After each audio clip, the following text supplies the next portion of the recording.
बिस्मिल्लाहिर्रहमानिर्रहीम। मेरा नाम मोहम्मद इमरान हमीद है और इस वक्त मैं खीरे के फील्ड में हूँ और मेरे साथ फार्मर राना गुलाम हुसैन साहब मौजूद हैं। आज हमने आपको बताना है कि ग्रे मोल्ड कुकम्बर में क्या उसकी क्या निशानदेही है और उसका क्या इलाज है। ये फसल 2 अक्टूबर 2021 को लगाई गई है टिश्यू के अंदर वाकिन टनल में।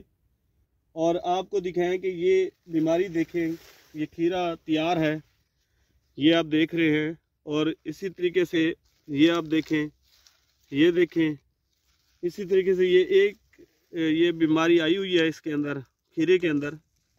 तो इस बीमारी का जो नाम है वो है ग्रे मोल्ड ऑन कुकम्बर। और इसकी वजह क्या है? वजह ये है कि जब दोनों तरफ से हवा का गुजर ना हो रहा हो, वेंटिलेशन ना हो रही हो प्रॉपर, तो ये बीमारी जो है ना खीरे के ऊपर आती है। बाज़ औक़ात ये ग्रे मोल्ड जो है ना फ्लावर के ऊपर भी आ जाती है, ये कैप्सूल पर आई हुई है, बड़े फ्रूट पर भी आ जाती है ये बीमारी। तो इससे तकरीबन जो है ना 20 से 30% जो है वो पैदावार में कमी का सबब बनती है। अब इसका इलाज दो है, एक तो प्रॉपर वेंटिलेशन है, वह हवा का गुजर होना चाहिए, नमी कम होनी चाहिए खीरे के अंदर।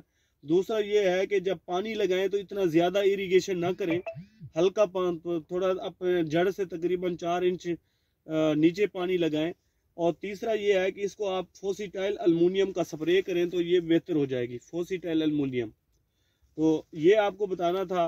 उम्मीद है कि ये वीडियो आपको पसंद आई होगी जी। Thank you very much.